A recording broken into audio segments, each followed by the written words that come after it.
Joining us now is Louisiana Senator Bill Cassidy. Senator, thank you for being here. Thank you. Senator, the FBI, DHS, and National Counterterrorism Center warned of potential copycat attacks after what we saw in New Orleans. There are several large-scale events coming up, from the Super Bowl in New Orleans to inauguration in D.C. Is enough being done to prevent something like this from happening again? I can promise you everything is going to be done that they can imagine is going to be done. They don't want to look bad, first, and two, more importantly, they want to protect the American people. But we have to recognize wherever there's so-called soft targets, wherever there's a street festival in a big city, there's a potential for something bad to happen. So I would encourage the American people to be alert, to report things that look kind of like it shouldn't be that way, but to also live your life bravely. The thing that terrorists want to do is they want to terrorize us, which is to say, I'm too afraid to live in freedom. No, you got to be bold and live in freedom, and that's the best way we can counter terrorism. Senator, the city of New Orleans spent $2.3 billion to harden infrastructure after the FBI warned in 2017 that the French Quarter was vulnerable to a mass casualty event. But the mayor said the steel bollards malfunctioned shortly after they were installed, and they were down for repairs ahead of the Super Bowl. They're being replaced. So when that attack happened, there were police vehicles acting as barricades. Listen. It indeed have a plan, but the terrorist defeated it.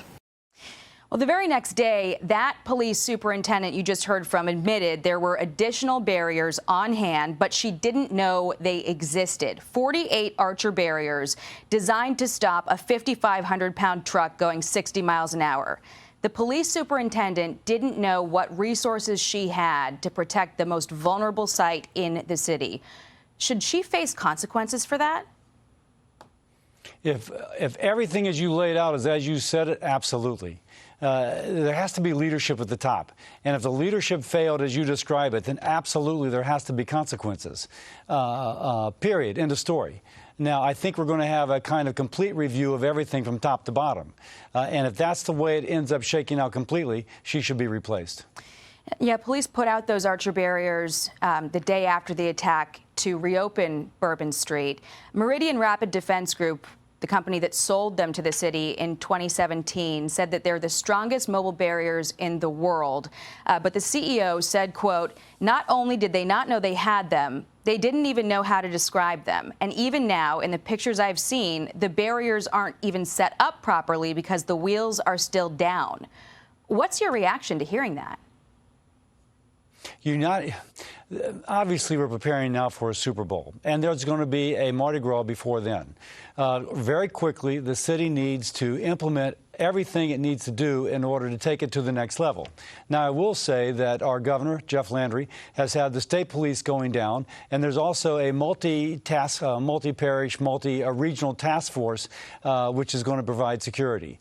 So I feel comfortable that when the Super Bowl comes, it'll be an incredibly secure environment. I went to the Sugar Bowl kind of as an act of defiance. Should the state police take over the French Quarter? And you could not believe. I'm sorry. No, I don't think you have to take it over, but I do think that you need to have a plan which is credible, reviewed by outside entities, and they say yes, this is good, and then you do everything you can to make sure that it's implemented correctly with a third party guaranteeing the implementation, and I think that's very doable. President Biden will be visiting New Orleans tomorrow to meet with the victims' families. What are you asking for in terms of federal support? Yeah, so first, my gosh, how can we not feel for both the families of those who died, but also those who've been injured and their families? And so in terms of federal support, I think, one, I've learned in medicine, as I'm a doctor, in medicine, when something bad happens, the family wants to know that it doesn't happen again, that the loss or the terrible thing that happened at least contributes to a greater good. The best thing that the city, the state, and the federal government can do is do their best to make sure that this does not happen again. And what we can do as a people is to make sure that we don't live our lives in fear or in terror, but live our lives bravely and with liberty.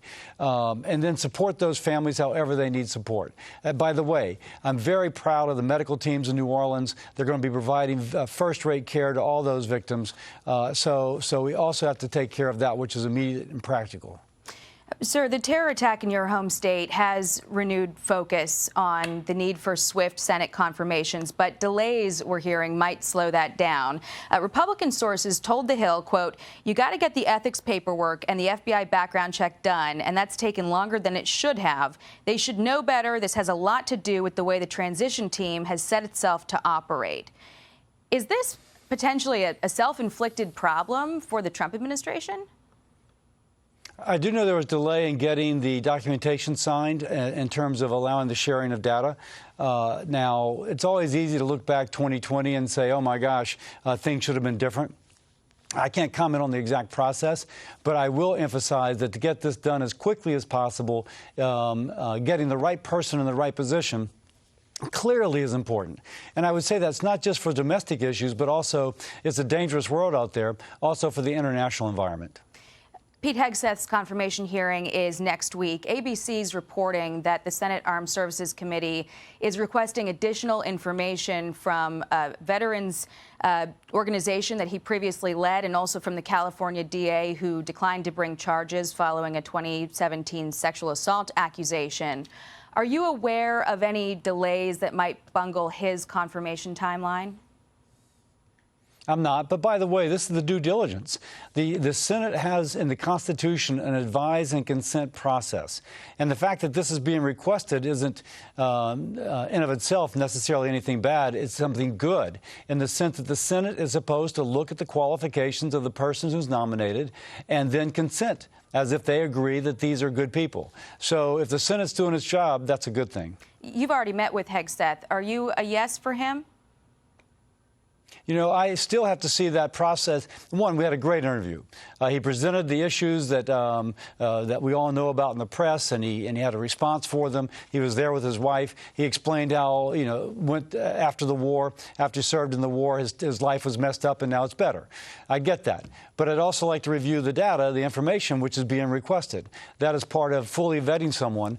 But Pete did a great job in his interview with me.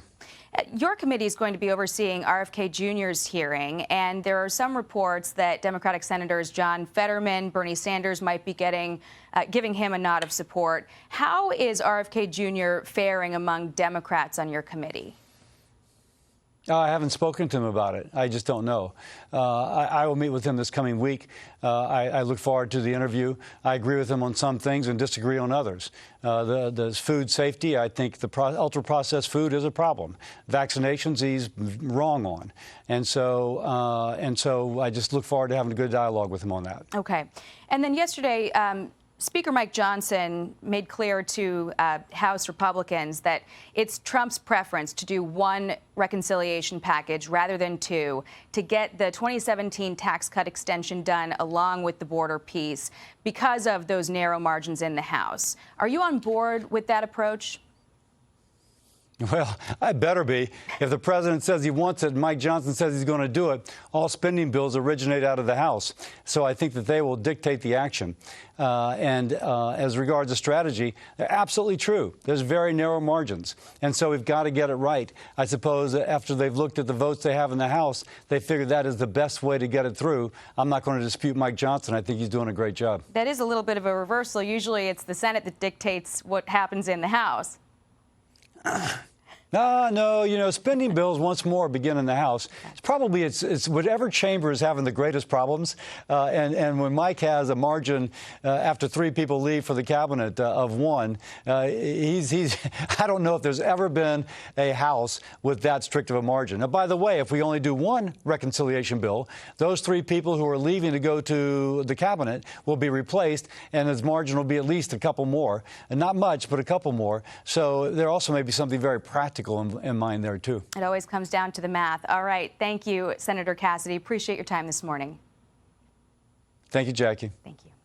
Hi, everyone. I'm Brian Kilmeade. I want you to do me a favor. I want you to click to subscribe to the Fox News YouTube page. This is the only way that I know for sure that you're not going to miss any great commentary, any great news bites, any great interviews coming your way on Fox. You can get it all here on YouTube. So subscribe right now.